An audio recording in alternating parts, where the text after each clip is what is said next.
श्री शिवाय नमस्तुभयम। दोस्तों, जैसा कि आप सभी लोग जानते हैं कि 12 जुलाई 2026 यानी रविवार को पड़ रही है आषाढ़ मास की प्रदोष व्रत। और दोस्तों, ये वह तिथि है जो आषाढ़ मास में पड़ने वाली सबसे बड़ी तिथि है, क्योंकि यह रविवार के दिन पड़ रही है और इसका बहुत ही बड़ा और विशेष महत्व होता है। पूज्य गुरु जी ने कहा है कि अगर कभी भी मौका लग जाए और आषाढ़ मास की प्रदोष व्रत रविवार को पड़ जाए तो आप लोगों को 7 चावल के दाने वाला उपाय तो अवश्य ही करना चाहिए।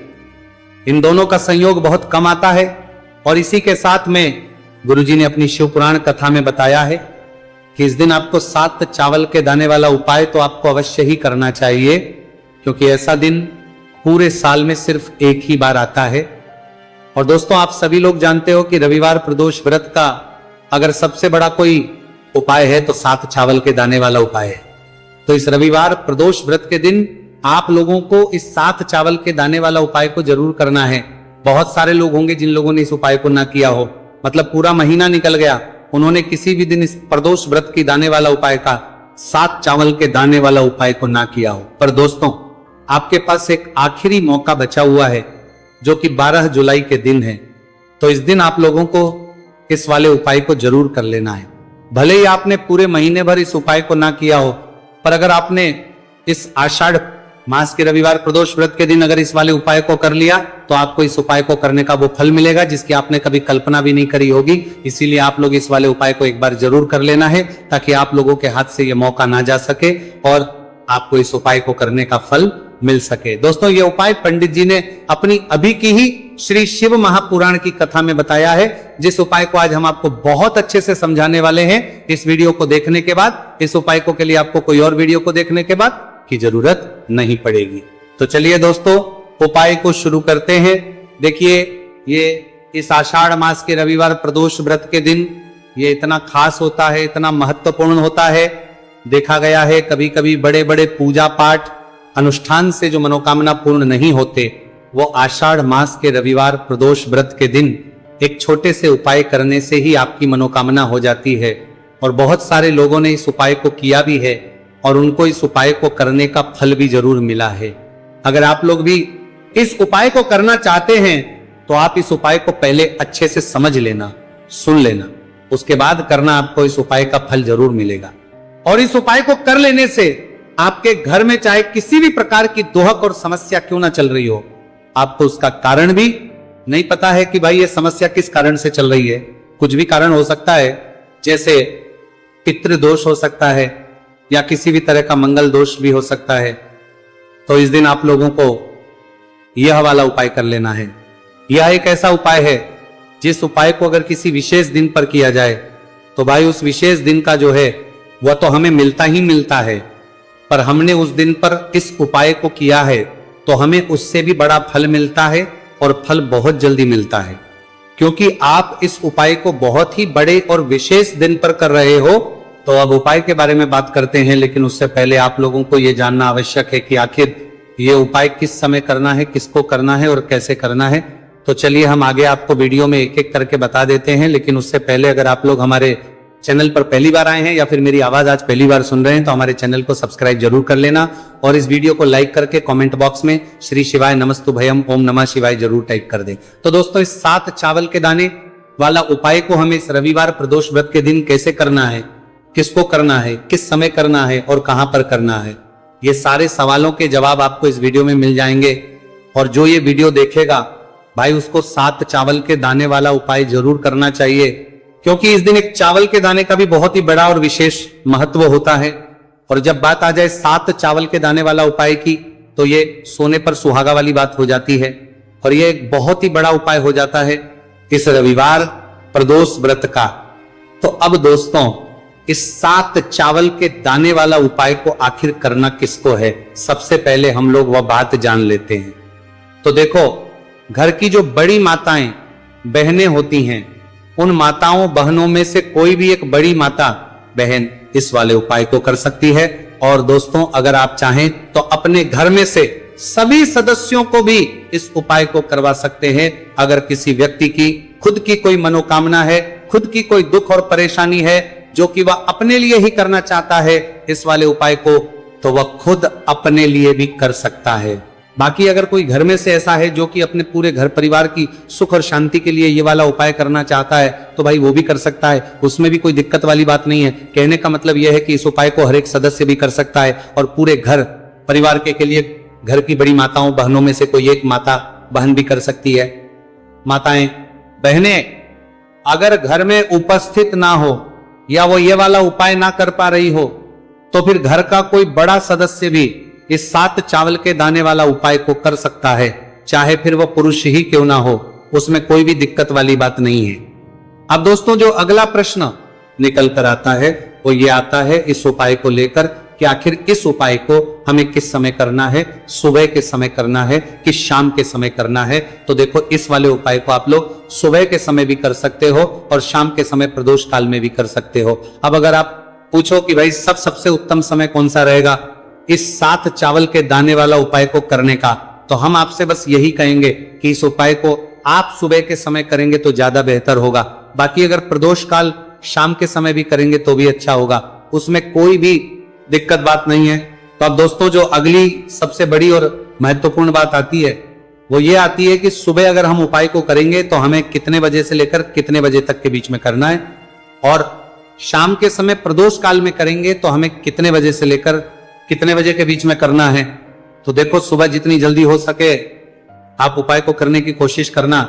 बाकी अगर किसी कारणवश लेट भी हो जाओ, थोड़ी देर भी हो जाए, तो 10 या 11 बजे तक भी आप उपाय कर लेना, पर 12 बजे से ज्यादा देरी ना हो, ठीक है, इस बात का ध्यान रखना। उसके बाद में दोस्तों अगर शाम के समय प्रदोष काल की बात करें, प्रदोष काल का जो समय है होता है वो शाम के 6 बजे से शुरू हो जाता है। मतलब शाम के 6 बजे से लेकर 7 बजे के बीच का जो समय होता है यह समय प्रदोष काल का समय होता है। तो आप इस उपाय को 7 या 8 बजे के बीच में भी कर सकते हो। मतलब शाम के 6 बजे से रात 8 बजे के बीच में आप कभी भी इस वाले उपाय को कर सकते हो, उसमें कोई भी दिक्कत वाली बात नहीं है। देखिए दोस्तों एक एक करते हुए हम उपायों को समझेंगे। सबसे पहला उपाय बहुत ही आसान सा उपाय। देखो यदि आपको ऐसा लगता है कि बाबा आपकी सुन ही नहीं रहे हैं, बाबा आपकी मनोकामना परिपूर्ण कर ही नहीं रहे हैं, आपने कई उपाय कर लिए, कई आपने इच्छाएं महादेव के सामने रख दी, लेकिन आपकी मनोरथ जो है वो परिपूर्ण हो ही नहीं रही है, और आप चाहते हैं कि वो मनोरथ जो आप कई दिनों से बाबा से मांग रहे हैं वो परिपूर्ण हो जाए, तो आपके जीवन के दुहक तकलीफ है ये सब दूर हो जाए। देखिए हो सकता है आपके घर में कोई कोर्ट केस चल रहा है या आपके घर में बहुत ज्यादा लड़ाई झगड़े चलते हैं, तो आपके घर में अगर शांति नहीं है, आपके घर में धन की कमी है, धन की वजह से आपके घर में बहुत ज्यादा लड़ाई झगड़े चल रहे हैं, तो आपकी तकलीफ दूर होने वाली है। स्वयं नंदी जी वाला ये विशेष उपाय है। नंदी जी के कान में कुछ बोलना है, नंदी जी के कान में इस प्रकार से बोलना है और आपकी मनोकामना परिपूर्ण हो जाएगी। देखो क्या क्या चीजें को लेनी है, पहले ये समझ लीजिए। आपको लेना होगा एक बेलपत्र, बेलपत्र 3 पत्ती होनी चाहिए, कहीं से भी खंडित नहीं होना चाहिए, ठीक है। बेलपत्र के साथ में आपको लेना है पीला चंदन, मात्र 1 बूंद, मात्र 1 बूंद। छोटी सी टिकी आपको लगानी है बेलपत्र में, इसीलिए थोड़ा सा ही पीला चंदन आपको लेना है और इस पीले चंदन के अंदर थोड़ा सा जल मिला देना है ताकि गीला हो जाएगा, पेस्ट के रूप में तैयार हो जाएगा। आ गई इतनी बात समझ में। अब आप क्या करना है, आपको साथ में लेना है 7 चावल के दाने। महादेव आपका साथ देने वाले हैं इन 7 चावल के धनों से। अब आपको क्या करना है, भगवान शिव के मंदिर में आपको जाना है। नंदी जी बैठे हैं, नंदी जी के पास में मतलब जो पैर उठा हुआ रहता है ना नंदी जी का, उस साइड आपको सीधे साइड आपको बैठना है। इस यहां पर जैसे ही बैठोगे यहां पर आपको बेलपत्र लेना है और बेलपत्र की जो ये बीच की जो डंडी है यहां पर आप मात्र पीले चंदन की एक बिंदी लगा देनी है। पीले चंदन की बिंदी लगा दी। अब ये जो ऊपर वाली जो पत्ती है यहां पर एक एक करते हुए 7 चावल आपको रखना है, ठीक है। 7 चावल आपने ऊपर वाली पत्ती पर रख दिए, या देखो एक प्लेट ले जाना, तो प्लेट के ऊपर आप बेलपत्र रख देना, फिर टिकी लगा देना, फिर उसके बाद आप ये 7 चावल के दाने रख देना, ठीक है। अब आपको क्या करना है, जहां पर आप नंदी जी के वहां पर बैठे हो तो नंदी के कान में आपको आपकी जो भी इच्छा है, जो आप चाहते हैं कि महादेव परिपूर्ण करें, और नंदी जी के कहने पर महादेव आपकी मनोकामना निश्चित तौर पर परिपूर्ण करेंगे, तो आपको क्या करना है, नंदी जी को कान में आपको बोल देना है जो भी आपके दुहक तकलीफ है, जो भी आपके कष्ट है वो सब दूर हो जाए, ऐसी आपको कामना करना है और नंदी जी के कानों में आपको बोल देना है। जो भी आप चीज बोलेंगे वो नंदी जी भगवान शिव से विनय करके बोलेंगे, और नंदी जी की बात भगवान शिव नहीं टालते हैं। और इसीलिए जो भी इच्छा है, आपकी जो भी कामना है, वो आपको विशेष बोलना है और उसके बाद आपको वहां से उठना है। ठीक है, नंदी जी को कान में मनोकामना बोल दी, फिर उठना, फिर उसके बाद भगवान शिव के वहां पर जाना। और ये जो बेलपत्र है, ये बेलपत्र चिकना वाला साइड जो है, और भगवान शिव के शिवलिंग के ऊपर इसे अर्पित कर देना है। अर्पित कैसे करोगे? जो बेलपत्र का जो चिकना वाला साइड है वो नीचे की साइड हो जाना चाहिए।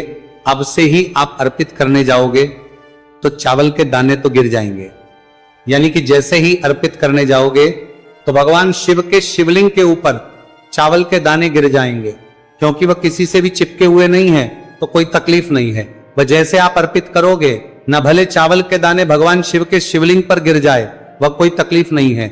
बस आपको ये जो बेलपत्र है ये आपको उल्टा अर्पित कर देना है, यानी कि जो पीला है भगवान शिव के शिवलिंग पर स्पर्श होना चाहिए, और इस प्रकार से आपको अर्पित कर देना है।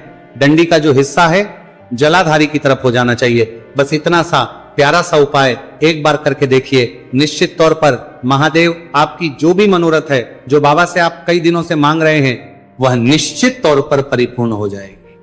आ गई इतनी बात समझ में? देखिए, अब हम बात करते हैं दूसरे उपाय की। देखिए, ये उपाय जीवन ऊर्जा का है, रविवार का दिन है और प्रदोष व्रत है। अगर आपके जीवन में बहुत ज्यादा अंधकार है, अगर आपके घर के जो बच्चे हैं बहुत ज्यादा सोचते हैं, या आपके घर में कोई भी ऐसा व्यक्ति है बहुत ज्यादा सोचता है, डिप्रेशन में रहता है, तनाव उसको है, तो तनाव को मुक्त करने के लिए यह उपाय है। अगर उसके भाग्य में जीवन में तेज की प्राप्ति नहीं है, तेज यानी कि ऊर्जा नहीं है, उदासी रहती है, जीवन में आलस है, तो फिर उस व्यक्ति को यह उपाय करना चाहिए। कोई काम करता भी है तो उसमें सफल नहीं हो पा रहा है, तो विशेष ये उपाय उसी व्यक्ति को करना है। देखो, इस उपाय के लिए आपको क्या क्या सामग्री लेना होगी। सबसे पहले तांबे का एक पात्र लेना, उसके अंदर घर से आपको जल भरना है। अब इसी जल के अंदर आपको लाल चंदन डालना है। एक चुटकी डालें, थोड़ा ज्यादा डालें, जितना आपको डालना है आप डालें। लाल चंदन जो होता है वो तेज की वृद्धि करता है। रविवार के दिन लाल चीजों का उपाय करना बेहद शुभ होता है, और हो सके तो लाल रंग के कपड़े पहन करके अगर आप ये उपाय करेंगे ना तो और भी शुभ होगा। ये लाल चंदन मिश्रित जल आपको क्या करना है, आपको जाना है किसी भी बेलपत्र के पेड़ के वहां पर, सुबह से लेकर के शाम तक आप ये उपाय कर सकते हैं। कल रविवार की प्रदोष व्रत पर सुबह से लेकर के शाम तक आप बेलपत्र के पेड़ के वहां पर जाना।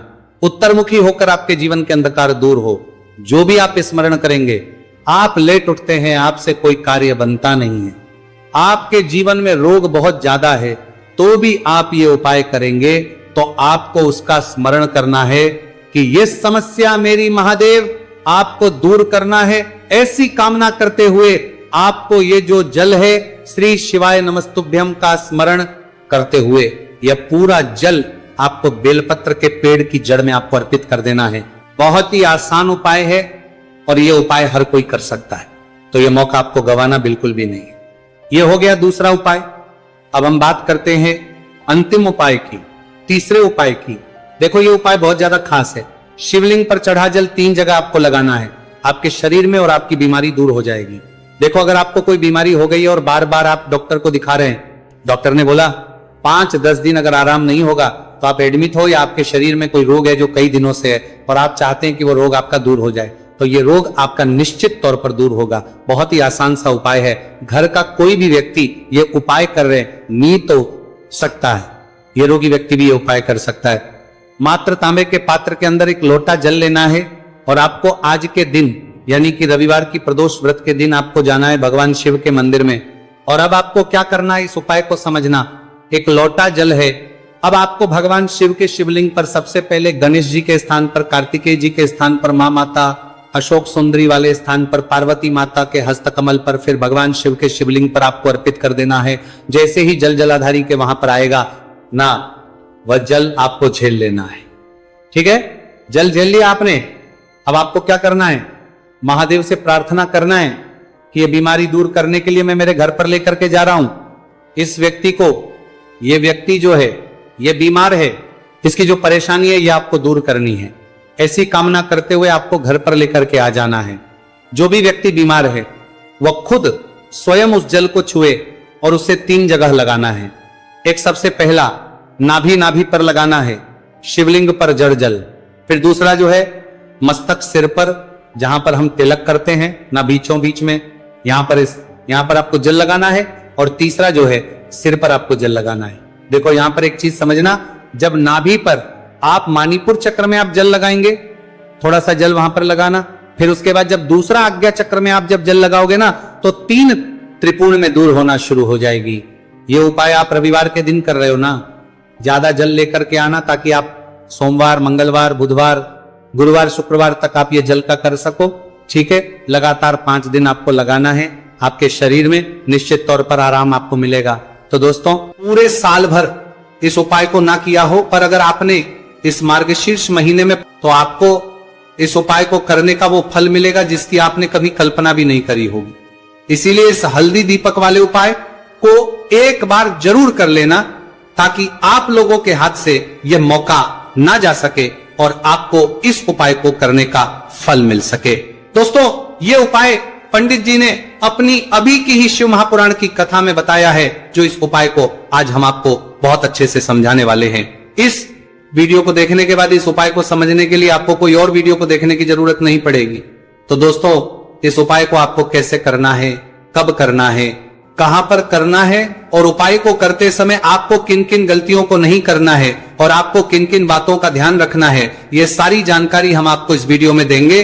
तो चलिए भक्तों, उपायों को शुरू करते। अगर आप भी चाहते हैं कि महादेव जी का आशीर्वाद आप पर सदैव बना रहे, तो वीडियो को लाइक करें, चैनल को सब्सक्राइब करें और कमेंट बॉक्स में हर हर महादेव जरूर लिखें। तो दोस्तों, यह थे पूज्य गुरुजी द्वारा बताए गए कुछ बहुत ही खास उपाय। अगर आपको जानकारी अच्छी लगी हो तो वीडियो लाइक करिएगा। मिलते हैं फिर एक नए वीडियो के साथ। श्री शिवाय। पूरे साल भर इस उपाय को ना किया हो, पर अगर आपने इस मार्गशीर्ष महीने में, तो आपको इस उपाय को करने का वो फल मिलेगा जिसकी आपने कभी कल्पना भी नहीं करी होगी। इसीलिए इस हल्दी दीपक वाले उपाय को एक बार जरूर कर लेना, ताकि आप लोगों के हाथ से यह मौका ना जा सके और आपको इस उपाय को करने का फल मिल सके। दोस्तों, ये उपाय पंडित जी ने अपनी अभी की ही शिव महापुराण की कथा में बताया है, जो इस उपाय को आज हम आपको बहुत अच्छे से समझाने वाले हैं। इस वीडियो को देखने के बाद इस उपाय को समझने के लिए आपको कोई और वीडियो को देखने की जरूरत नहीं पड़ेगी। तो दोस्तों, इस उपाय को आपको कैसे करना है, कब करना है, कहां पर करना है, और उपाय को करते समय आपको किन किन गलतियों को नहीं करना है और आपको किन किन बातों का ध्यान रखना है, ये सारी जानकारी हम आपको इस वीडियो में देंगे। तो चलिए भक्तों, उपायों को शुरू करते। अगर आप भी चाहते हैं कि महादेव जी का आशीर्वाद आप पर सदैव बना रहे, तो वीडियो को लाइक करें, चैनल को सब्सक्राइब करें और कमेंट बॉक्स में हर हर महादेव जरूर लिखें। तो दोस्तों, यह थे पूज्य गुरुजी द्वारा बताए गए कुछ बहुत ही खास उपाय। अगर आपको जानकारी अच्छी लगी हो तो वीडियो लाइक करिएगा। मिलते हैं फिर एक नए वीडियो के साथ। श्री शिवाय।